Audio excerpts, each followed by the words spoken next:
Hello everyone, welcome to अध्ययन defence academy. आज मैं फिर से एक नया लेक्चर लेके आया हूँ इंग्लिश का एसपीआई जीएसपीआई के लिए। तो आज का जो टॉपिक है वो है प्रोनाउंस। ओके, और इसमें से नाउन्स हमें ऑलरेडी पता है। नाउन्स क्या होता है?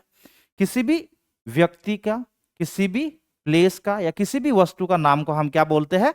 नाउन बोलते हैं। और प्रो का मतलब क्या है इसमें? प्रो का मतलब है इन प्लेस ऑफ। प्रो का मतलब क्या होता है? In place of. Okay, in place of क्या? नाउन्स। ओके, तो ऐसे वर्ड्स जो किसके जगह पे यूज किए जाएंगे? जो नाउन्स के जगह पे यूज किए जाएंगे उनको हम बोलेंगे प्रोनाउंस बोलेंगे। ओके, आइए देखते हैं इसका डेफिनेशन क्या है pronouns. Okay, pronouns pronouns are words used in place of nouns. So pronouns are words which are used in place of noun. ऐसे words जो हम नाउन के जगह पे यूज करेंगे उनको हम बोलेंगे प्रोनाउंस। ओके, एग्जांपल मैं आपको एग्जांपल देता हूं सेंटेंस में, फिर आप समझ जाएंगे अच्छे से। सारा सारा इज ए गुड सिंगर। सारा is a good singer. She loves singing. Sarah is a good singer. She loves singing. Okay, यहाँ पे कितने sentences है? दो sentences. There are two sentences. The first one is Sarah is a good singer, and the second sentence is Sarah loves singing. Okay, look at the first sentence. मैंने एक word किया है सारा। सारा यानी कि किसी व्यक्ति का नाम है। अगर नाम है तो क्या होगा? फिर ये noun होगा। Okay, so Sarah is a good singer. Okay, in second sentence, what is the second sentence? She loves singing. Second sentence में हमने क्या यूज किया है? she यूज किया है। she यूज किया है। ये किसके लिए यूज किया गया है? सारा के लिए यूज किया है। सारा क्या है? नाउन है, यानी कि नाउन के जगह पे यूज किया गया है, तो ये क्या होगा? प्रोनाउन होगा। ओके, तो ऐसे वर्ड जो नाउन के जगह पे यूज किए जाते हैं उनको हम बोलते हैं प्रोनाउंस बोलते हैं। ओके, एग्जांपल्स के लिए क्या क्या है? I, you, he, she, it, we, they. Okay, he, him, that, your, yours. Okay, myself, herself, these, that, someone, everybody, everything. All these are examples of pronouns. Okay, आइए आगे बढ़ते हैं। आगे pronouns. Okay, so now we are going to study about types of pronouns पढ़ने वाले हैं हम। Okay, हम इसमें कितने प्रकार के प्रोनाउंस पढ़ने वाले हैं? हम 9 प्रकार के प्रोनाउंस पढ़ने वाले हैं। क्या है ये? देखते हैं। पहला है personal pronouns, reflexive pronouns, emphatic pronouns, interrogative pronouns, demonstrative pronouns, distributive pronouns, indefinite pronouns, reciprocal pronouns, relative pronouns. Okay, इसमें मैं शॉर्ट में अभी बताऊंगा, फिर आगे जाके हम डिटेल में पढ़ेंगे। पहला देखते हैं हम personal pronouns. Okay, what are personal pronounce?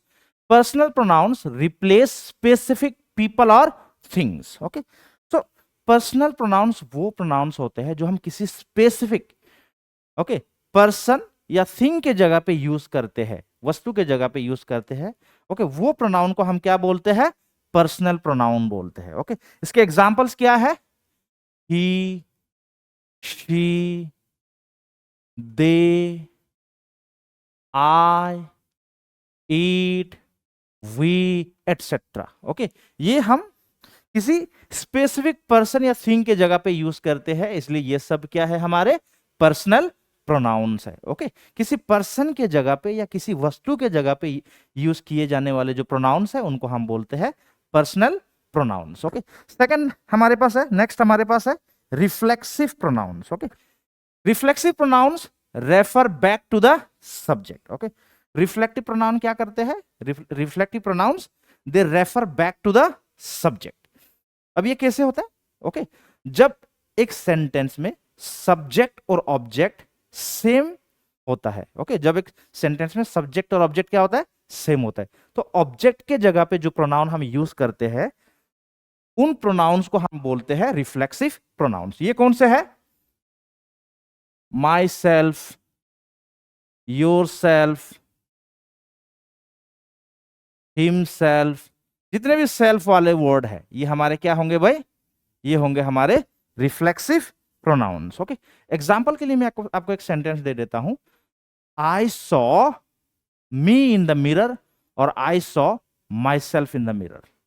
The right sentence is I saw myself in the mirror. So the word myself here is क्या है? Is a reflexive pronoun. इसमें क्या है? एक reflexive pronoun है. ओके क्योंकि यहां पे देखने वाला भी मैं हूं और किसको देखा है? मैंने खुद को देखा है. तो ऐसे सेंटेंस में जहां पे सब्जेक्ट और ऑब्जेक्ट सेम हो, ऑब्जेक्ट के जगह पे हम क्या यूज करते हैं? रिफ्लेक्सिव प्रोनाउंस यूज करते हैं. Okay next we have emphatic pronouns. Okay emphatic pronouns emphasise the subject. Emphatic pronouns क्या करते हैं? सब्जेक्ट को एम्फेसाइज करते हैं, सब्जेक्ट पर स्ट्रेस डालते हैं. ओके जोर डालते हैं, उसको हाईलाइट करते हैं. ऐसे प्रोनाउंस को हम क्या बोलते हैं? एम्फेटिक प्रोनाउंस है. ये भी सेम हमारे यही वर्ड्स है, myself, yourself, herself, himself, okay themself, ourself. इन वर्ड्स यही सेम वर्ड्स है. ओके इन्हीं को ही हम एम्फेटिक प्रोनाउंस बोलते हैं. सिर्फ डिफरेंस इतना है, इसमें reflexive pronoun as object use किया जाता है और एम्फेटिक प्रोनाउंस क्या होता है? वो किसी सब्जेक्ट को स्ट्रेस करने के लिए, एम्फेसाइज करने के लिए यूज करते हैं. जैसे कि अगर मैं आपको एक एग्जांपल दूं, ओके आई एक एग्जांपल दे रहा मैं, I myself prepared today's breakfast, है ना. मैं क्या कर रहा हूं इसमें, इस सेंटेंस में? आई माई सेल्फ, मैं आई पर स्ट्रेस करने के लिए, इसको जोर डालने के लिए, इसको हाईलाइट करने के लिए मैं क्या कर रहा हूं? उसके बाद माई सेल्फ यूज कर रहा हूं. I myself have prepared today's breakfast. तो इसमें माई सेल्फ क्या होगा? किसका एग्जाम्पल होगा? ये एम्फेटिक प्रोनाउन का एग्जाम्पल होगा. Okay next we have interrogative pronouns. Interrogative pronouns are used to ask questions. Okay interrogative pronouns है वो क्वेश्चन पूछने के लिए यूज किए जाते हैं. ये कौन से वर्ड है एग्जाम्पल के लिए? What, who, which, okay whom. ये है हमारे इंटेरोगेटिव प्रोनाउंस. ओके जो क्वेश्चन पूछने के लिए यूज किए जाते हैं.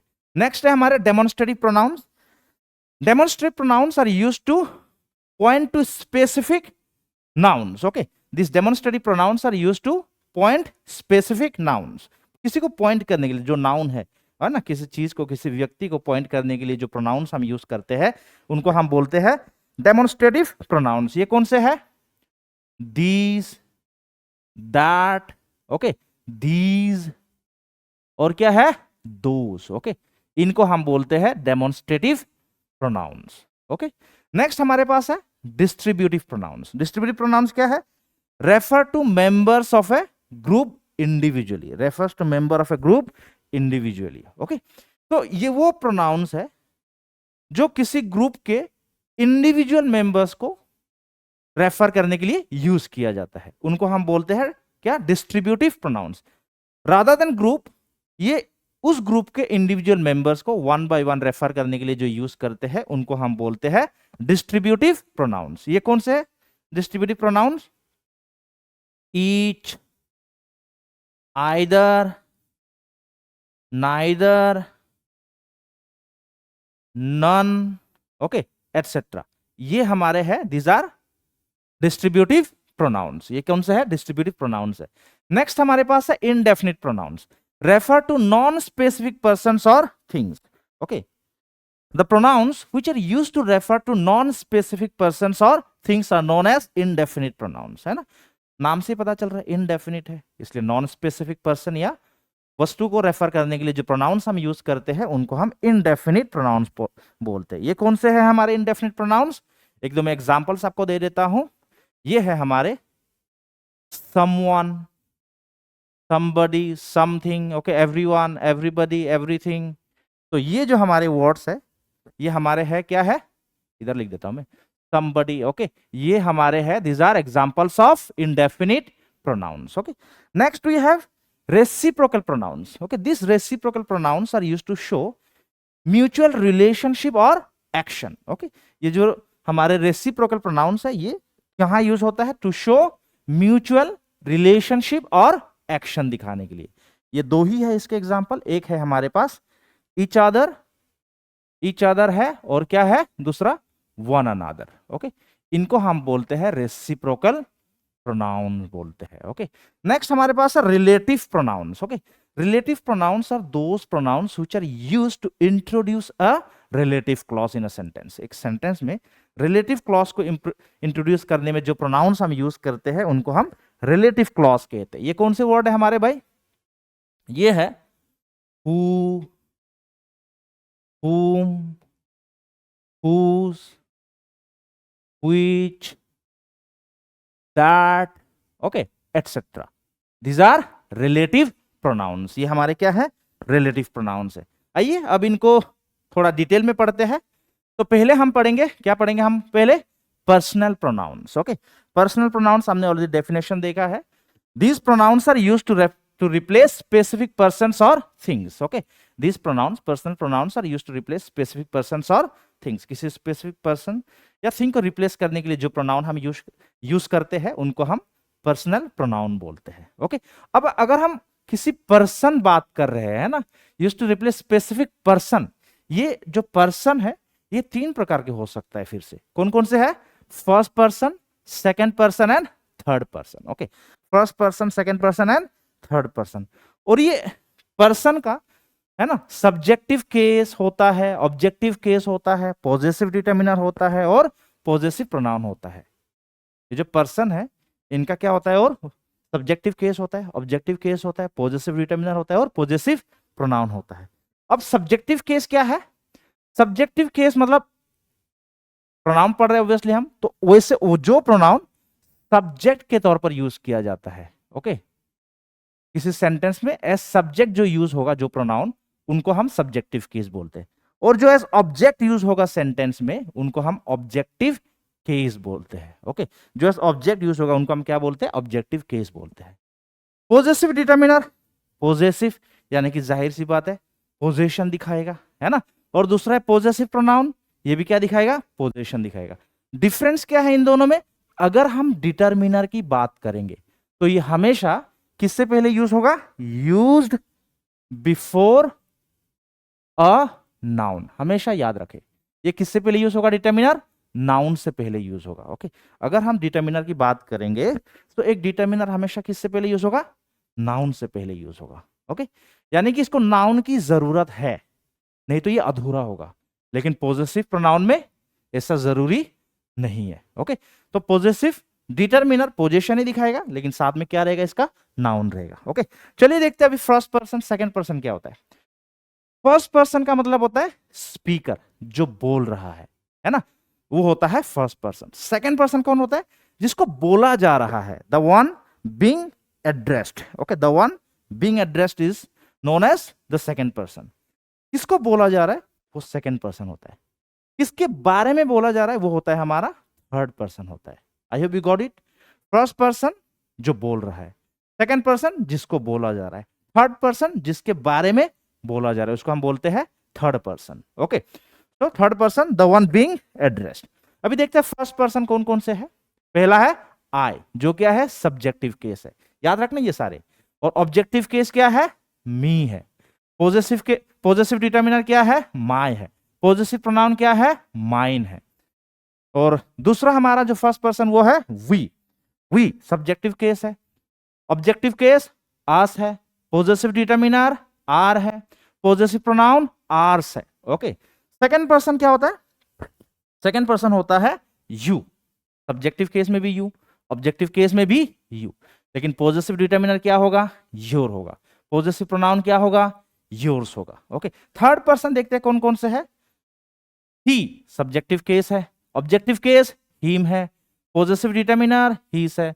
पॉजेसिव प्रोनाउन हीज है। ओके, फिर शी सब्जेक्टिव केस है। ऑब्जेक्टिव केस क्या है? हर है। पॉजेसिव डिटर्मिनर क्या है? हर है। पॉजेसिव प्रोनाउन क्या है? हर्स है। नेक्स्ट हमारे पास इट है, जो सब्जेक्टिव केस है। ऑब्जेक्टिव केस में भी क्या होता है? इट होता है। और इसका पॉजेसिव डिटर्मिनर क्या होता है? इट्स होता है। And it has no possessive pronoun. याद रखना है, जो आईटी इट है इसका पॉजेसिव प्रोनाउन नहीं होता है। नेक्स्ट हमारे पास क्या है? दे है। दे क्या है? सब्जेक्टिव केस है। फिर उसका ऑब्जेक्टिव केस क्या होता है? देम होता है। पॉजेसिव डिटर्मिनर क्या होता है? देयर होता है। और पॉजेसिव प्रोनाउन क्या होता है? देयर्स होता है। पॉजेसिव प्रोनाउन क्या होता है? देयर्स होता है। ये टेबल इंपॉर्टेंट है, याद रख लेना इसको। चलिए अभी देखते हैं कुछ कॉन्सेप्ट्स देखते हैं। पहला कॉन्सेप्ट क्या है? प्रोनाउंस आफ्टर वर्ब्स और प्रीपोजिशंस, याद रखना है, प्रोनाउंस आफ्टर वर्ब्स और preposition take objective case. Okay, कोई भी प्रोनाउन अगर वर्ब या प्रीपोजिशन के बाद यूज किया जाएगा तो हमेशा हम प्रोनाउन के कौन से केस को यूज करेंगे? ऑब्जेक्टिव केस को यूज करेंगे। While pronouns before the verb take subjective case. लेकिन अगर कोई प्रोनाउन वर्ब से पहले यूज किया जाएगा तो हम कौन सा केस यूज करेंगे? सब्जेक्टिव केस यूज करेंगे। ओके, आपको याद दिला दूं ऑब्जेक्टिव केस क्या होता है? Me, him, her, okay, you, them, etcetera, इनको हम बोलते हैं ऑब्जेक्टिव केस, है ना। सब्जेक्टिव केस क्या होता है? जैसे कि आई, ही, शी, यू दोनों सब्जेक्टिव और ऑब्जेक्टिव होता है, और सिंगुलर भी होता है, प्लूरल भी होता है। ओके, उसके बाद दे, एटसेट्रा। ओके, ये होता है हमारे सब्जेक्टिव केस। तो अगर एक प्रोनाउन एक वर्ब या प्रीपोजिशन के बाद यूज किया जाएगा तो सब्जेक्टिव केस होगा, और अगर वर्ब से पहले यूज किया जाएगा तो सब्जेक्टिव केस होगा। मैंने क्या बोला इसमें? ऑब्जेक्टिव केस होगा, याद रखना है। ओके, प्रोनाउंस अगर एक वर्ब या प्रीपोजिशन के बाद यूज होगा तो ऑब्जेक्टिव केस होगा, लेकिन अगर एक वर्ब से पहले यूज किया जाएगा तो सब्जेक्टिव केस होगा। ओके, चलिए क्वेश्चन सॉल्व करते हैं। स्पॉटिंग एरर, आपको पता है एक सेंटेंस दिया रहता है, उसमें कुछ एरर रहता है और उस एरर को आपको ढूंढना होता है। ये हमारा सेंटेंस है, my sister and me are planning a trip from Jaipur to Delhi. This is the question. आप लोग देख लो आराम से, है ना, क्वेश्चन को देख लो और इसको सॉल्व कर देना, बाद में बता देना क्या है। Yes, my sister and I are planning a trip from Jaipur to Delhi. Yes, जल्दी बताइए आंसर कहां है? यस, बिल्कुल सही आप। ये एरर है हमारा ऑप्शन ए में, my sister and me are planning. देखो ये हमारा हेल्पिंग वर्ब है, ये हमारा क्या है? मेन वर्ब है। वर्ब से पहले अगर कोई प्रोनाउन यूज होगा, वर्ब से पहले अगर कोई प्रोनाउन यूज होगा तो कौन सा केस होगा? सब्जेक्टिव केस होगा। तो इसमें मी दिया गया है, क्या मी सब्जेक्टिव केस है? नहीं, ये क्या है? ऑब्जेक्टिव केस है, इसलिए ये गलत होगा। इसके जगह पे मी नहीं, क्या आना चाहिए? आई आना चाहिए। तो my sister and I are planning a trip from Jaipur to New Delhi. Okay, next question, ये आपका नेक्स्ट क्वेश्चन है। This is second and this is third question. Okay, a misunderstanding has crept between he and his sister. A misunderstanding has crept between he and his sister. Okay, एक misunderstanding हुआ है between, है ना, a misunderstanding has crept between he and his sister. This is the question. जल्दी से बता दीजिएगा। yes, error किसमें है इसमें? ओके ओके, एरर है हमारा ऑप्शन बी में है। याद रखना ये जो वर्ड है बिटवीन, ये क्या है? प्रीपोजिशन है। ये क्या है? प्रीपोजिशन है। और प्रीपोजिशन के बाद आने वाला जो प्रोनाउन होता है वो कौन सा केस होता है? ऑब्जेक्टिव केस होता है। इसलिए ही नहीं, क्या होना चाहिए? हिम होना चाहिए। ही नहीं, क्या होना चाहिए? हिम होना चाहिए। आई होप आपको प्रीपोजिशन के कुछ तो वर्ड्स मालूम होंगे ऑलरेडी। ओके, अब next question third, everybody stared when me entered the drawing room. Everybody stared when me entered the drawing room, ये क्वेश्चन है, जल्दी से बताइए क्या है? Everybody stared when me entered the drawing room, error कहां है? जल्दी बताइए। एरर है इसमें हमारा ऑप्शन बी में। देखो यहां पे एंटर दिया है जो वर्ब है, और वर्ब से पहले यूज होने वाला जो प्रोनाउन होता है वो कौन सा केस होता है? जल्दी बोलो, कौन सा केस होता है भाई? वो होता है हमारा सब्जेक्टिव केस। तो इसलिए यहाँ पे मी नहीं, क्या होना चाहिए? आई होना चाहिए। So everybody stared when I entered the drawing room. Okay, तो ये कुछ आपके पास प्रैक्टिस क्वेश्चंस है, ये आप लोग सॉल्व कर लेना। ओके, ये प्रैक्टिस क्वेश्चंस है, 3 प्रैक्टिस क्वेश्चंस है। पॉज कर लेना वीडियो को, स्क्रीनशॉट ले लेना, फिर इनको सॉल्व कर लेना आराम से। ओके, चलिए आगे बढ़ते हैं। अभी नेक्स्ट कंसेप्ट क्या है? The pronouns used after be verb, है ना, should be in the subjective case. Should be in the subjective case, है ना। ये एक एक्सेप्शन है। हमने क्या बोला था कि वर्ब के बाद या प्रीपोजिशन के बाद अगर हम प्रोनाउंस यूज करेंगे वो कौन से केस होना चाहिए? ऑब्जेक्टिव केस होना चाहिए। लेकिन याद रखे, अगर बी वर्ब के बाद, बी वर्ब यानी कि इज, एम, आर, वॉज, वर, अगर इनके बाद कोई प्रोनाउन यूज किया जाएगा तो वो कौन सा केस होगा? सब्जेक्टिव केस होगा। याद रखना है, बी वर्ब के बाद यानी कि इज, एम, आर, वॉज, वर के बाद प्रोनाउन कौन सा केस ऑफ प्रोनाउन यूज होगा? Subjective case of pronoun use होगा। कौन सा केस ऑफ प्रोनाउन यूज होगा? Subjective case of pronoun use होगा। ओके, चलिए देखते हैं पहला question. If I were him I would have taught those cheats a lesson. Okay, this is the question. If I were him I would have taught those cheats a lesson, this is the question. आप मुझे बताइए जल्दी से error कहाँ है? Yes, error is in A. Okay, इसको हम partition कर देते हैं इस सेंटेंस को। ओके, एरर किस में है? ए में है, क्योंकि इसमें देखो इफ आई वर लगा हुआ है जो कि एक बी वर्ब है, और बी वर्ब के बाद जो प्रोनाउन आता है वो कौन सा केस होता है? सब्जेक्टिव केस होता है। क्या हिम सब्जेक्टिव केस है? आप कहोगे नहीं, ये ऑब्जेक्टिव केस है, तो यहां पे सब्जेक्टिव केस होना चाहिए, ही होना चाहिए। If I were he I would have taught those cheats a lesson होना चाहिए। Second question, was it him who got injured in an accident this morning? Was it him who got injured in an accident this morning? ये भी question, जल्दी से बताइए answer कहाँ है? Yes, you are right, answer कहाँ है? ए में है। was है जो क्या है? बी वर्ब है, बी वर्ब के बाद कौन सा केस यूज होता है? Subjective case. क्या हिम सब्जेक्टिव केस है?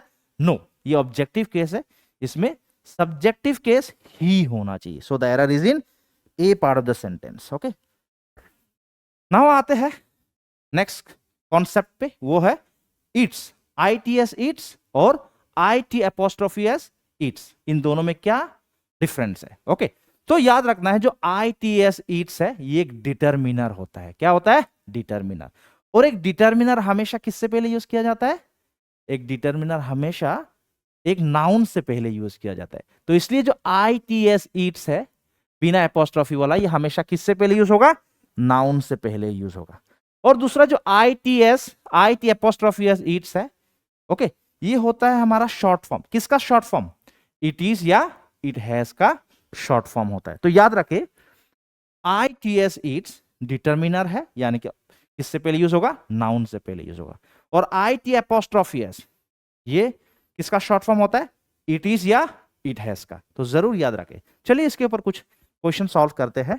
पहले हम देखेंगे सेंटेंस इंप्रूवमेंट वाले क्वेश्चंस। सेंटेंस इंप्रूवमेंट में क्या होता है? आपको एक सेंटेंस दिया रहता है, उसमें से एक पार्ट को वो अंडरलाइन कर देते हैं, और उस पार्ट का के लिए नीचे 4 ऑप्शंस दिए होते हैं, जो सबसे सही है उसको हमें चूज करना पड़ता होता है। जैसे कि पहला क्वेश्चन हमारे पास क्या है? They are cautious about their car as its door is broken. So ये हमारा अंडरलाइन पार्ट है, as its. Okay, they are cautious about their car as its door is broken. Okay, तो ये हमको दिया गया है अंडरलाइन। अब एज इट्स का अंडरलाइन किया गया है, इसका मतलब इसके 4 ऑप्शन दिए होंगे, जो सबसे सही है उसको हमें टिक करना है। पहला है एज इट इज, दूसरा है एज इट्स, तीसरा है नो सब्स्टिट्यूशन रिक्वायर्ड। ओके, अगर आपको लगता है कि उसकी कोई जो दिया गया है बिल्कुल सही है, उसका कोई सब्स्टिट्यूशन की जरूरत नहीं है, तो फिर हम सी को चूज करेंगे। और ऑप्शन डी है बिकॉज इट्स एपोस्ट्रोफी एस वाला इज। यस, कौन सा वाला सही है? देखो, जो अंडरलाइन पार्ट दिया है उसके जो IT एपोस्ट्रोफी इट्स दिया है, उसके बाद क्या है? डोर है। डोर क्या है? नाउन है। डोर क्या है भाई? नाउन है। अगर ये नाउन है तो नाउन से पहले हम IT एपोस्ट्रोफी एस वाला यूज करेंगे या सिंपली ITS वाला यूज करेंगे? डोर है, नाउन है, तो नाउन से पहले क्या यूज करते हैं हम? डिटरमिनर यूज करते हैं। तो ITS इट्स यूज करेंगे हम। किस में है? ऑप्शन बी में है। So the right option is option B. Second question, when you ride a horse you sat on it and control its movements. Okay, this is the question. You sat on it and control its movement is the underlined part of the sentence. We have to find the right alternative for this. Okay, पहला है you seated on it and control its, दूसरा है no improvement. Okay, तीसरा है you sit on it and afterwards control its, apostrophe s वाला you sit on it and control its. Yes, which is the right option? देखो, उसके बाद last में it's दिया है एपोस्ट्रोफी वाला, उसके बाद वाला वर्ड को देखो क्या दिया है? मूवमेंट्स। ये क्या है? नाउन है। ये क्या है भाई? नाउन है। अगर ये नाउन है तो इससे पहले ये वाला जो IT एपोस्ट्रोफी एस वाला इट्स है ये तो यूज नहीं होगा, क्योंकि ना इसमें इट इज होगा ना इट हैज होगा, इसमें ITS होना चाहिए। तो ITS किस किस में है ना? क्या A में है? नहीं है। क्या B में है? नहीं है। किस में है? D में है। तो you seat on it and control its movement. Okay, ये तो एक तरीका है पहचानने का। दूसरा है when you ride a horse, when you ride a horse, simple present tense. तो यहां पर भी क्या होना चाहिए? Simple present tense. Okay, you seat on it and control its movement. Next देखो, नेक्स्ट क्वेश्चन स्पॉटिंग एरर है। इससे पहले हम सेंटेंस इंप्रूवमेंट देख रहे थे, अभी spotting error. Okay, she has been a member of this club since its formation. She has been a member of its club since its formation.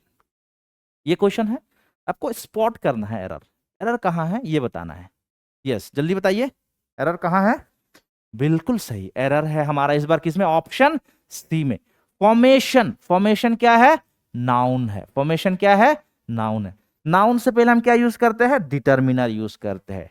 तो कौन सा वाला यूज होगा? ITS, ईट्स होगा। Okay, since Yeats formation. Okay, second question, it's always a beautiful day in my neighbourhood. It's always a beautiful day in my neighbourhood. It's always a beautiful day in my neighbourhood. ये question है, बताइए जल्दी क्या होगा? Yes, जल्दी बोलो, क्या है? Yes, the right answer is option A, it's always a beautiful day in my neighbourhood. है ना? इट्स के बाद क्या इसमें नाउन है? नहीं है। तो फिर क्या होना चाहिए? ये होना चाहिए IT', यानी कि it is always a beautiful day in my neighbourhood. Okay, so the error is in A part of the sentence. अभी ये आपके पास कुछ प्रैक्टिस क्वेश्चंस है। अब वीडियो को पॉज करे, इसका स्क्रीनशॉट ले और इसको आराम से घर बैठ के सॉल्व करे। ओके, कितने क्वेश्चन है? Practice questions, there are 4 practice questions for you. Okay, इसको आराम से प्रैक्टिस कर लेना। नेक्स्ट कंसेप्ट देखते हैं। नेक्स्ट है हमारे पास sequence of pronouns. Okay, next क्या है? Sequence of pronouns. अगर पर्सनल प्रोनाउंस एक सेंटेंस में यूज होता है तो वो कौन से ऑर्डर में, जो पर्सन है, first person, second person, third person, उसको हम कैसे भी रैंडमली नहीं रख सकते। उसका एक तरीका होता है, एक ऑर्डर हमें फॉलो करना होता है, हम कैसे उनको रख सकते हैं, first person, second person. Okay, तो पहला है सीक्वेंस 2 3 1, यानी कि पहले सेकंड पर्सन, फिर थर्ड पर्सन, फिर फर्स्ट पर्सन। ये कब यूज होता है? जब सेंटेंस क्या होगा?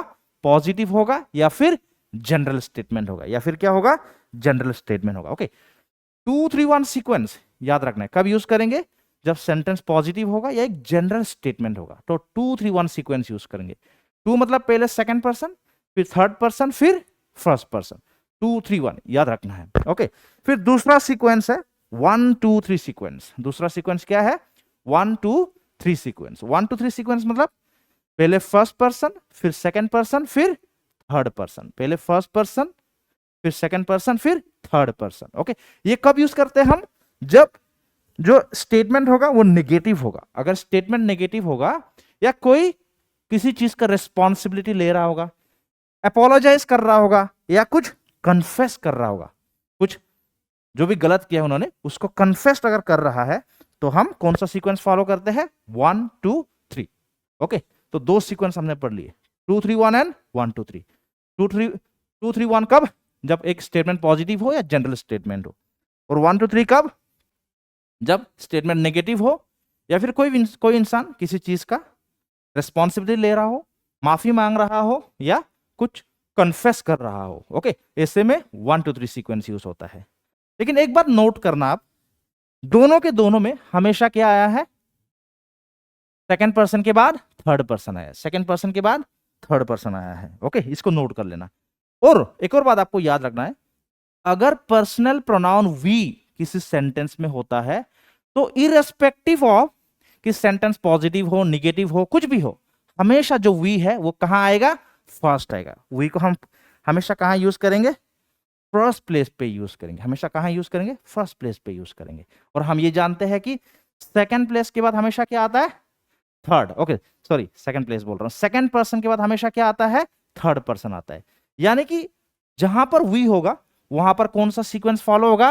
1 2 3 सीक्वेंस फॉलो होगा। याद रखना है, जब भी सेंटेंस में वी आएगा तो कौन सा सीक्वेंस फॉलो होगा? 1 2 3 सीक्वेंस। आइए इसके ऊपर क्वेश्चंस देखते हैं। अभी देखो, पहला क्वेश्चन, स्पॉटिंग एरर का है he, you and I shall manage this problem together.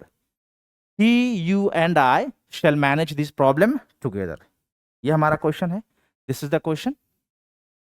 He, you and I shall manage this problem together. Okay. देखते इसमें कहां गड़बड़ है भाई. देखो सेंटेंस क्या है, he, you and I shall manage this problem together. Problem है उसको हम मैनेज करेंगे, यानी कि पॉजिटिव स्टेटमेंट है एक, है ना. प्रॉब्लम को मैनेज करने की बात हो रही है. अगर ये पॉजिटिव स्टेटमेंट है तो कौन सा सीक्वेंस फॉलो होगा, है ना. ये फॉलो होगा कौन सा सीक्वेंस, 2 3 1 सीक्वेंस. क्या इसमें 2 3 1 सीक्वेंस है. ओके इसको मैं इससे कर देता हूं. ओके क्या इसमें 2 3 1 सीक्वेंस फॉलो हुआ है. आप कहोगे नहीं, तो एरर किस में है, ए में है. ये होना चाहिए था you he and I, you he and I होना चाहिए था. ओके सेकंड क्वेश्चन देखो, he, you and I are responsible for the loss, है ना. इसमें क्या कर रहा है, रेस्पॉन्सिबिलिटी ले रहा है. अगर ये रेस्पॉन्सिबिलिटी ले रहा है तो कौन सा सीक्वेंस फॉलो होता है भाई, कौन सा सीक्वेंस, ये होता है 1 2 3 सीक्वेंस. कौन सा सीक्वेंस, 1 2 3 सीक्वेंस. क्या ये 1 2 3 सीक्वेंस है, नहीं है, है ना. क्या ये है, नहीं है, है ना. तो 1 2 3 सीक्वेंस क्या होना चाहिए फिर, ये होना चाहिए हमारा I, he and you. I, he and you होना चाहिए. Are responsible for the loss. देखो एक बार रिवीजन के लिए फिर से. ओके अगर है ना नेगेटिव स्टेटमेंट है, रेस्पॉन्सिबिलिटी लेने, कोई रेस्पॉन्सिबिलिटी ले रहा है, माफी मांग रहा है या कन्फेस कर रहा है तो 1 2 3 सीक्वेंस. पॉजिटिव स्टेटमेंट या जनरल स्टेटमेंट में 2 3 1 सीक्वेंस. ओके पहले वाला पॉजिटिव स्टेटमेंट है इसलिए 2 3 1, दूसरा वाला रेस्पॉन्सिबिलिटी ले रहा है इसलिए 1 2 3 sequence. Okay 1 2 3 sequence. Next question, me and my friends often go to the cinema together. जल्दी से बता देना, me and my friends often go to the cinema together. Okay error किसमें इसमें, यस एरर है ऑप्शन ए में. Me and my friend often go to the कहां, cinema together. एक जनरल स्टेटमेंट है तो यानी कि कौन सा सीक्वेंस फॉलो होगा, 2 3 1 सीक्वेंस, है ना. 2 3 1 सीक्वेंस. 2 सेकंड पर्सन नहीं है, कोई दिक्कत नहीं है. थर्ड पर्सन क्या है, माई फ्रेंड्स है. थर्ड पर्सन क्या है, माई फ्रेंड्स है. उसके बाद ही क्या आना चाहिए, फर्स्ट पर्सन. उसके अलावा फर्स्ट पर्सन देखो है ना, वर्ब से पहले हम प्रोनाउन यूज कर रहे हैं तो क्या ऑब्जेक्टिव केस आएगा, नहीं. क्या आएगा, वर्ब से पहले ऑब्जेक्टिव केस आता है, नहीं सब्जेक्टिव केस आता है. तो इसमें सही होना चाहिए फिर माई, सॉरी हाँ yes, my friends and I. Okay my friends and I often go to the cinema together. ये क्वेश्चन देखो, you and he have made a mistake in the calculation. Mistake करने की बात कर रही है भाई, है ना, नेगेटिव स्टेटमेंट है तो ये कौन सा सीक्वेंस फॉलो होना चाहिए फिर, 1 2 3 सीक्वेंस. 1 2 3 यानी कि 2 के बाद क्या 3, यानी कि इसमें नो एरर. ये सेकंड पर्सन फिर थर्ड पर्सन. ओके ये आपके लिए कुछ प्रैक्टिस क्वेश्चंस है. वीडियो को पॉज करें. ओके वीडियो को पॉज करें और फिर इनको सॉल्व करें. ओके आगे बढ़ते हैं. रिफ्लेक्सिव प्रोनाउंस, नेक्स्ट जो प्रोनाउंस है वो क्या है हमारे, reflexive pronouns. A reflexive pronoun is used when the subject and the object of a sentence refer to the same person or thing. मैंने आपको ऑलरेडी बताया है, रिफ्लेक्सिव प्रोनाउन तब यूज किया जाता है जब सब्जेक्ट और ऑब्जेक्ट क्या हो, सेम हो. सब्जेक्ट और ऑब्जेक्ट क्या हो, सेम हो, तब हम क्या यूज करते हैं, रिफ्लेक्सिव प्रोनाउंस यूज करते हैं. ओके तो रिफ्लेक्सिव प्रोनाउन क्या है ना. रिफ्लेक्सिव प्रोनाउन है हमारे पास ये जो वर्ड है, मैंने my self, himself, herself, ourselves, okay, themselves, oneself, etc. इनको हम बोलते हैं रिफ्लेक्सिव प्रोनाउंस. ये कब यूज होता है, कब यूज होता है, जब सब्जेक्ट और ऑब्जेक्ट सेम हो, है ना. तो एज ऑब्जेक्ट यूज किया जाता है. जैसे कि मैं एक एग्जांपल दे देता हूं, I cut me while shaving, है ना. I cut me while shaving, है ना. क्या ये सेंटेंस सही है, नहीं. देखो इसमें मी नहीं होना चाहिए, क्या होना चाहिए, आई कट माई सेल्फ होना चाहिए. क्यों माई सेल्फ होना चाहिए, क्योंकि इसमें देखो जो सब्जेक्ट है, जो डूअर है, वो भी कौन है? आई ही है। और रिसीवर कौन है? वो भी आई है। यानी कि सब्जेक्ट और ऑब्जेक्ट सेम है। तो ऑब्जेक्ट के जगह पे हम क्या यूज करते हैं? रिफ्लेक्सिव प्रोनाउंस यूज करते हैं। हम क्या यूज करते हैं? रिफ्लेक्सिव प्रोनाउंस यूज करते हैं। याद रखना है। ओके, एक कंसेप्ट आपको याद रखना है, कुछ ट्रांजिटिव वर्ब्स है हमारे पास। ट्रांजिटिव वर्ब्स मतलब ऐसे वर्ब्स जिनके साथ ऑब्जेक्ट होता ही है। ओके, जिनके साथ ऑब्जेक्ट होता है उनको हम ट्रांजिटिव वर्ब्स बोलते हैं। ओके ओके, कुछ ट्रांजिटिव वर्ब्स के बाद अगर सब्जेक्ट और ऑब्जेक्ट सेम हो तो हमें रिफ्लेक्सिव प्रोनाउंस यूज करना ही होता है। याद रखना है, when the subject and object are same and the object is not explicitly stated after certain transitive verbs, okay, a reflexive pronoun must be used to complete the meaning. कुछ transitive verbs है, अगर subject और object है और उन transitive verbs के बाद आपको डायरेक्ट ऑब्जेक्ट नहीं दिया गया है, ओके, डायरेक्ट ऑब्जेक्ट नहीं दिया गया है, तो हमें रिफ्लेक्सिव प्रोनाउन यूज करना होता है उसको कंप्लीट करने के लिए। ये ट्रांजिटिव वर्ब्स कौन से है? जैसे कि एक्सप्रेस है, याद रखना है। इनके बाद अगर ऑब्जेक्ट नहीं दिया गया हो तो आपको रिफ्लेक्सिव प्रोनाउन यूज करना है।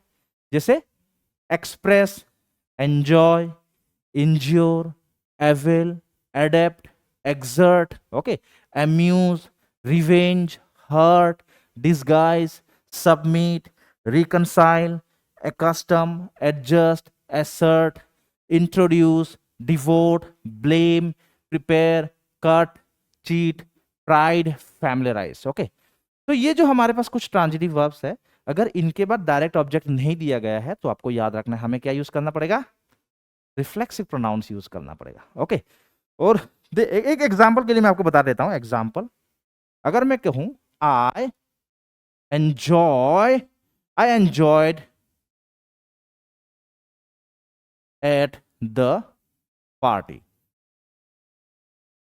है ना, और एक दूसरा है I enjoyed the party, I enjoyed the party. देखो, ये एक वर्ड है, ट्रांजिटिव वर्ब है, वो है एंजॉय, है ना। एंजॉय के बाद फर्स्ट सेंटेंस में देखो कोई ऑब्जेक्ट दिया है, क्योंकि एंजॉय क्या है? एक ट्रांजिटिव वर्ब है। एंजॉय क्या है? एक ट्रांजिटिव वर्ब है। इसके बाद क्या होना जरूरी है? ऑब्जेक्ट होना जरूरी है। तो क्या फर्स्ट सेंटेंस में ऑब्जेक्ट दिया है? आई एंजॉयड द पार्टी, दिया है? नहीं दिया है। तो इसलिए एंजॉय के बाद क्या होना जरूरी है? आई एंजॉयड माई सेल्फ होना जरूरी है। I enjoyed my self at the party. Okay, I enjoyed my self at the party. लेकिन सेकंड सेंटेंस में देखो आई एंजॉयड द पार्टी, इसमें ऑब्जेक्ट दिया गया है, तो इसमें कोई हमें रिफ्लेक्सिव प्रोनाउन लिखने की जरूरत नहीं है। ओके, अगर ऑब्जेक्ट दिया गया हो तो छोड़ दो, ऑब्जेक्ट नहीं दिया गया तो क्या लगा दो? रिफ्लेक्सिव प्रोनाउंस लगा दो। ओके, देखते हैं अभी कुछ क्वेश्चंस। स्पॉटिंग एरर का क्वेश्चन है, पहला क्वेश्चन है ना। As it was Rajan's first interview, he dressed him in his most formal suit. He dressed him in his more formal suit. He dressed him in his more formal suit. सच धज के जा रहा है interview में, है ना। देखो, इसमें सब्जेक्ट क्या है? ही है, और ऑब्जेक्ट कौन है? हिम है। सब्जेक्ट भी वही, ऑब्जेक्ट भी वही। तो ऐसे केस में हम ऑब्जेक्टिव केस नहीं क्या यूज करते हैं? सॉरी, क्या यूज करते हैं हम? रिफ्लेक्सिव प्रोनाउन यूज करते हैं। ही का रिफ्लेक्सिव प्रोनाउन क्या है? हिमसेल्फ है। ही का रिफ्लेक्सिव प्रोनाउन क्या है? हिमसेल्फ। इसलिए एरर किस में होना चाहिए? ऑप्शन बी में होना चाहिए। As it was Rajan's first interview, he dressed himself in his most formal suit. Okay. Second question. Wherever they go, the Indians adapt to the local circumstances. Okay. The Indian adapt. Wherever they go, the Indians easily adapt to local circumstances. याद रखना है ना। Adapt हो जाते हैं। Adapt एक transitive verb है, उसके बाद डायरेक्ट ऑब्जेक्ट नहीं होगा तो हमें रिफ्लेक्सिव प्रोनाउन यूज करना पड़ेगा। बिल्कुल सही। तो हमारा एरर किस में होगा? ऑप्शन बी में होगा। द इंडियंस एडेप्ट देमसेल्व्स होगा, क्योंकि इंडियंस है, प्लूरल है, इसलिए हम क्या यूज करेंगे? देमसेल्व्स यूज करेंगे। Okay, the Indians, okay, adapt themselves to the local circumstances. Okay, ये क्वेश्चन है। और third question, we have decided to ask the workers to avail voluntary retirement. Okay, avail किसके लिए कर रहे हो? रिटायरमेंट, है ना। किसके लिए? खुद के लिए, वर्कर्स के लिए। तो एरर होगा इस बार किसमें? सी में। Okay, to avail themselves. Okay, और अवेल के बाद जब हम जब हम रिफ्लेक्सिव प्रोनाउंस लगाते हैं उसके बाद हमेशा क्या लगाया करिए? ऑफ लगाया करिए। तो we have decided to ask the workers to avail themselves of voluntary retirement. Okay. Fourth question, she forced herself to eat. She forced herself to eat. She forced herself, खुद को फोर्स किया है, reflexive pronoun है, so no error, option D. Okay, ये आपके कुछ practice questions है, ये आप लोग पॉज करके स्क्रीनशॉट ले लेना और फिर इसको सॉल्व कर लेना. ठीक है, नेक्स्ट आते हैं एम्फेटिक प्रोनाउंस पे. ऑलरेडी बात किया है हमने एम्फेटिक प्रोनाउंस के बारे में, है ना. एम्फेटिक प्रोनाउंस क्या होते हैं? वो प्रोनाउंस, है ना, जो रिफ्लेक्सिव प्रोनाउंस में है वही है, लेकिन ये अब क्या क्यों यूज किया जाता है? सब्जेक्ट को एम्फेसाइज करने के लिए यूज किया जाता है. Emphatic pronouns also known as intensive pronouns are used to emphasize a noun और प्रोनाउन इन अ सेंटेंस. एक नाउन या प्रोनाउन को एम्फेसाइज करने के लिए, उसको स्ट्रेस करने के लिए, उसको हाईलाइट करने के लिए, उस पर जोर देने के लिए हम यूज करने वाले जो प्रोनाउंस है उनको हम बोलते हैं एम्फेटिक प्रोनाउंस बोलते हैं. उनको हम क्या बोलते हैं भाई? एम्फेटिक प्रोनाउंस बोलते हैं, याद रखना है. ओके, उनको हम एम्फेटिक प्रोनाउंस बोलते हैं. ये कौन से वर्ड है? ऑलरेडी बात किया हमने, माई सेल्फ, हिम सेल्फ. मैं ज्यादा लिखूंगा नहीं इसमें. Okay, her self, her self etcetera. ये जो सेल्फ वाले वर्ड है यही है हमारे एम्फेटिक प्रोनाउंस. ओके, एग्जांपल में सेंटेंस में देता हूं आपको.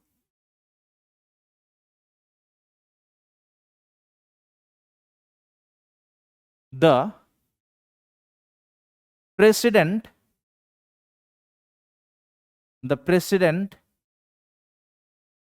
herself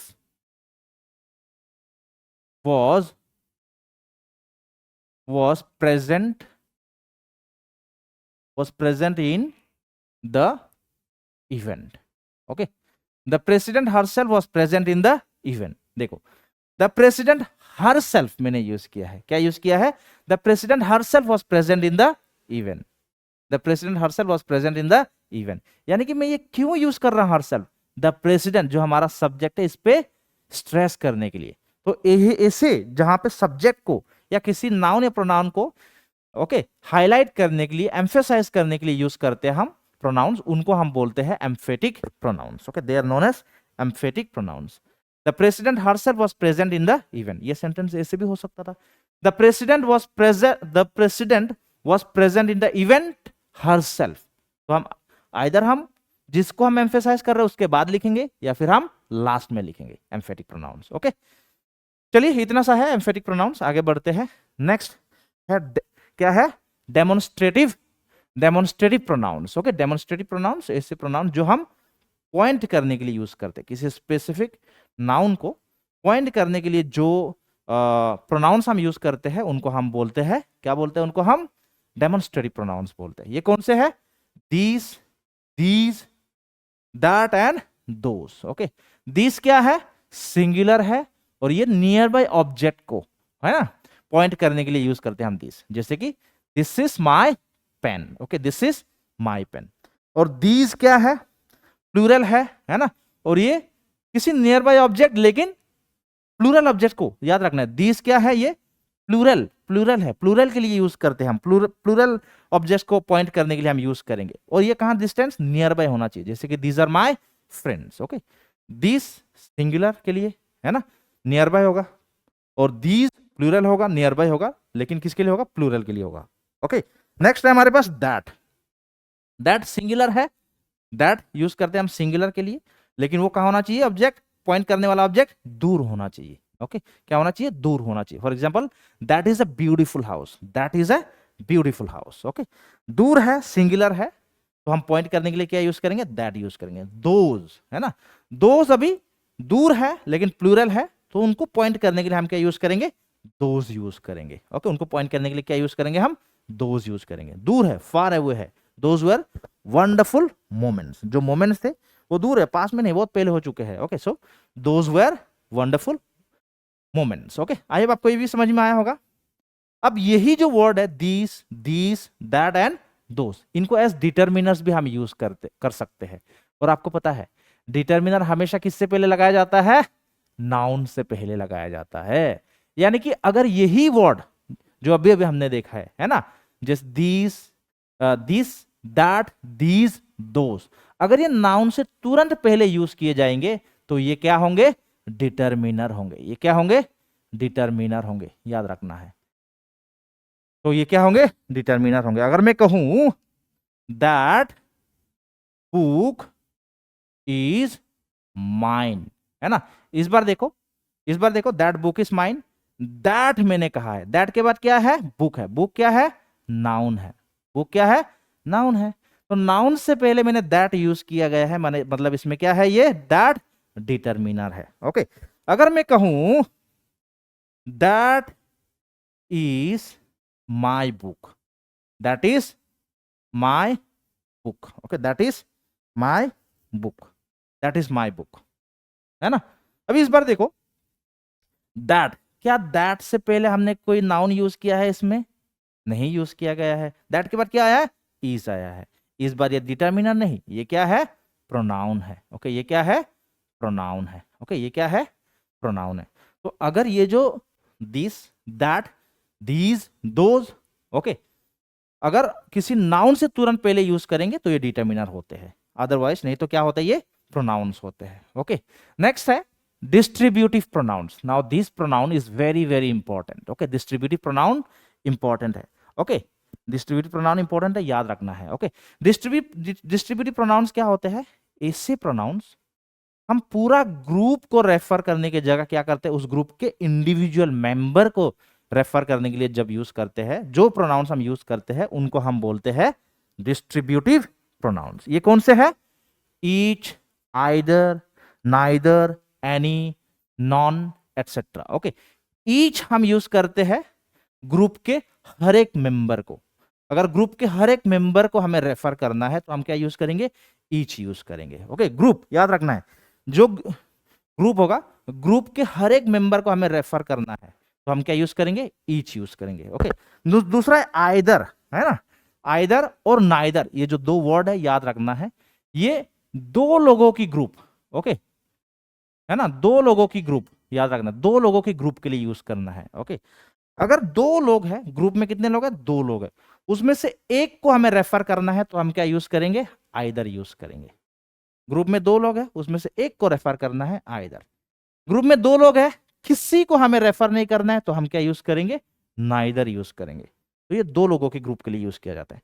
नेक्स्ट है हमारे पास एनी, है ना, एनी। एनी, अगर ग्रुप में दो से ज्यादा लोग हैं और हमें कहना है उसमें से कोई भी, तो हम क्या यूज करते हैं? एनी यूज करते हैं, कोई भी। अगर उसी ग्रुप में जहां दो से ज्यादा लोग हैं हमें किसी को रेफर नहीं करना है तो हम क्या यूज करेंगे? नॉन यूज करेंगे। Okay, non, none of you. Okay, non use करेंगे हम। ओके, आई होप आपको समझ में आया होगा।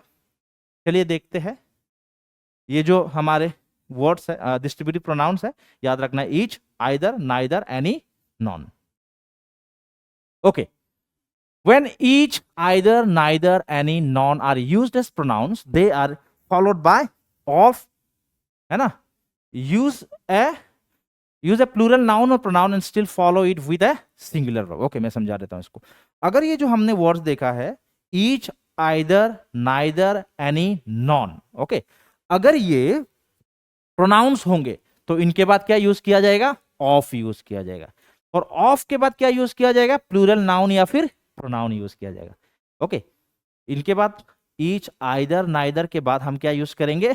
ऑफ यूज करेंगे, अगर ये प्रोनाउन है तो। ओके, उसके बाद प्लूरल नाउन या फिर प्रोनाउन यूज करेंगे, लेकिन फिर उसके बाद क्या यूज करेंगे? हम सिंगुलर वर्ब यूज करेंगे। स्ट्रक्चर याद रखना, स्ट्रक्चर कैसा है? ईच, आइदर, नाइदर, एनी या नॉन के बाद क्या यूज होगा? ऑफ होगा। ओके, उसके बाद प्लूरल नाउन होगा या फिर प्लूरल प्रोनाउन होगा, फिर उसके बाद जो वर्ब होगा वो क्या होगा? सिंगुलर वर्ब होगा। आई होप आपको सिंगुलर वर्ब याद है, क्या था? इज, है ना, वॉज, हैज, और फर्स्ट फॉर्म ऑफ वर्ब जिसमें क्या लगा हो? एस या ईएस लगा हो, है ना, इनको हम बोलते हैं सिंगुलर वर्ब बोलते हैं। इनको हम क्या बोलते हैं? सिंगुलर वर्ब, है ना। तो देखते हैं, अभी स्ट्रक्चर याद रखना है ना। स्ट्रक्चर क्या है? डिस्ट्रीब्यूटिव प्रोनाउन के बाद ऑफ लगेगा, ऑफ के बाद प्लूरल नाउन या फिर प्लूरल प्रोनाउन होगा, उसके बाद आने वाला वर्ब है वो क्या होगा? सिंगुलर वर्ब होगा। ओके, क्वेश्चंस देखते हैं इसके ऊपर। देखो, फिल इन द ब्लैंक्स, पहला question, each of these paintings, each of these paintings blank made by a famous painter. है आर, इज, बी, शुड। ये हमारे 4 ऑप्शन है, कौन सा ऑप्शन होगा? सेंटेंस को ध्यान से देखना, किससे शुरू हुआ है? ईच से। ईच के बाद क्या है? ऑफ है। उसके बाद नाउन्स क्या है? प्लूरल है। लेकिन उसके बाद आने वाला जो वर्ब है वो क्या होता है? सिंगुलर होता है। उसके बाद आने वाला वर्ब क्या होता है? सिंगुलर होता है। तो इसलिए ईच ऑफ दिस पेंटिंग्स क्या होना चाहिए? Is made by a famous painter होना चाहिए। सिंगुलर यूज करना है बेटा, क्योंकि ईच ओके सब्जेक्ट है हमारा। Each of this paintings is made by a क्या है? Famous painter. Second question, each of the scholars, each of the scholars, पहला ऑप्शन है have done well, has done well, shall done well, will done well. क्या सही होगा? है ना? Yes, इसमें होगा हैज होगा, B, option B. Each of the scholars have plural verb है, इसलिए नहीं होगा, है ना? शैल डन स्ट्रक्चर ही गलत है ना? या फिर विल डन स्ट्रक्चर ही गलत है, तो इसलिए हमारा सही ऑप्शन क्या होगा? बी होगा, has done well. Each of the scholars has done well. Okay, third question, he asked whether either of the brothers were at home, are at home, was at home, have come home। Okay, ये हमारा sentence है। he asked whether either क्या है? either of the brothers, of course either के बाद of आएगा, उसके बाद प्लूरल नाउन आएगा, है ना? लेकिन उसके बाद आने वाला जो वर्ब होता है वो क्या होता है? सिंगुलर वर्ब होता है ना? सिंगुलर वर्ब कौन सा है? क्या वर सिंगुलर है? नहीं। क्या आर सिंगुलर है? नहीं। क्या वॉज सिंगुलर है? यस। क्या हैव सिंगुलर है? नहीं। तो right option is option C, was at home. He asked whether either of the brothers was at home. This is the right answer. Okay, option C is the right answer. Next है sentence improvement. Same वही sentence improvement है अभी।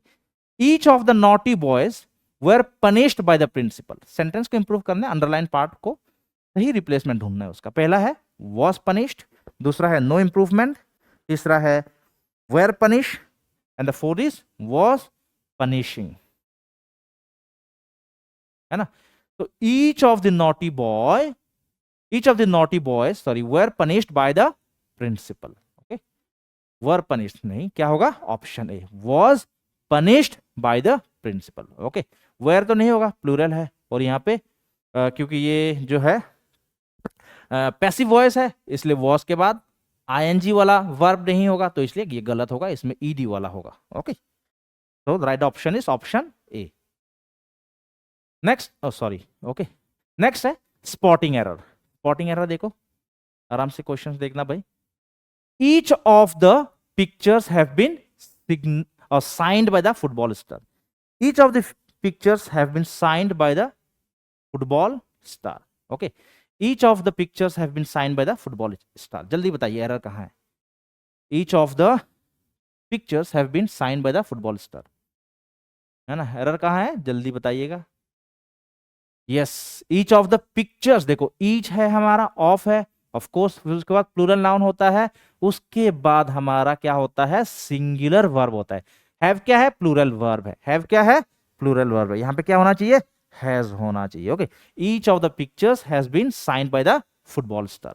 Third question, second question, he ask whether either of the brothers, अरे ये तो अभी भी solve किया है ना? He ask whether either of the brothers क्या होना चाहिए? वॉज एट होम होना चाहिए। Was at home, option C. This question, question number 3, neither of these two documents, बिल्कुल सही। नाइदर के बाद ऑफ, फिर हमारे पास प्लूरल नाउन है।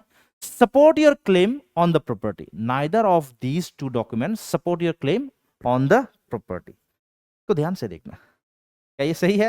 एरर कहां है? बी में है।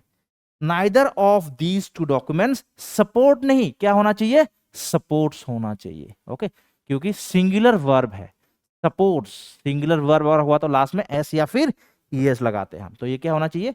सपोर्ट्स होना चाहिए। Supports your claim on the property. Okay, तो ये कुछ प्रैक्टिस क्वेश्चंस है, इनको आप सॉल्व करें घर पे, है ना? आराम से जब भी वेकेशन मिलता है सॉल्व करिए, पॉज करके स्क्रीनशॉट लेके आराम से सॉल्व करिए। नेक्स्ट, अगर ये जो वर्ड है, अभी तो हमने एज प्रोनाउन देखा है, अगर ये एज डिटर्मिनर भी यूज होते हैं, okay, each, either, neither, any are used as determiners, they are followed by singular noun and singular verb। अगर यही वर्ड ईच, आइदर, नाइदर और एनी, ये एज डिटर्मिनर अगर हम यूज करेंगे तो इनके बाद क्या आएगा भाई? सिंगुलर नाउन आएगा। क्या आएगा? सिंगुलर नाउन आएगा और सिंगुलर वर्ब आएगा। क्या आएगा? सिंगुलर नाउन या फिर सिंगुलर वर्ब आएगा। Okay, each, either, neither, any, every plus singular noun plus singular boy. Okay okay, अगर ये क्या होगा? डिटर्मिनर होगा, तो इसकी याद रखना है। इसके बाद क्या होगा? सिंगुलर नाउन आएगा तो सिंगुलर क्या होगा? वर्ब आएगा। ओके, इसमें मैंने एक और वर्ड ऐड कर दिया है, एवरी। ओके, एवरी भी हमारा क्या होता है?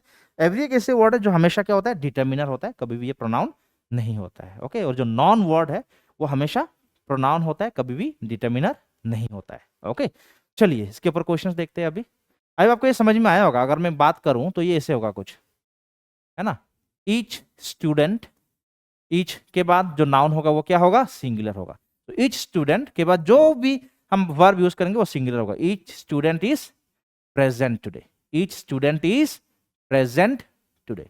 Okay, each student is present today. Okay, each student is present today, याद रखना है। तो ईच के बाद है ना सिंगुलर नाउन और उसके बाद सिंगुलर वर्ब। ओके, चलो क्वेश्चंस देखते हैं।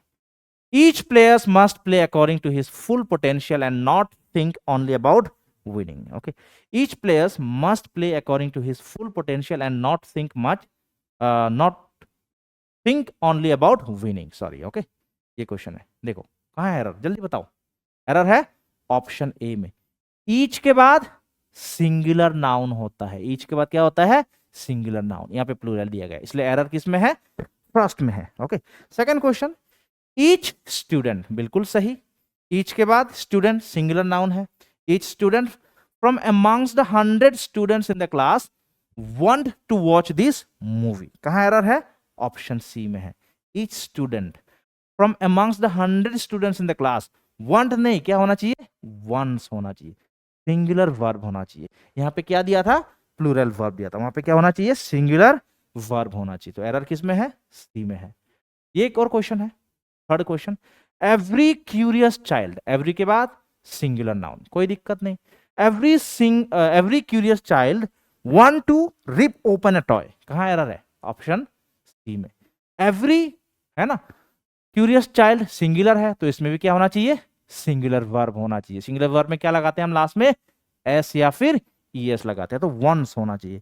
Every curious child wants to rip open a toy. Okay, और ये आपके कुछ प्रैक्टिस क्वेश्चंस है ना, ये प्रैक्टिस क्वेश्चंस है। वीडियो को पॉज कर लेना, स्क्रीनशॉट ले लेना, सॉल्व कर लेना। अगर टाइम मिले तो नीचे कमेंट कर देना, है ना। तो आज का लेक्चर यहीं तक था। ओके, आई होप आपको कुछ समझ में आया होगा और आगे हम नेक्स्ट पार्ट को लेके आएंगे जल्द।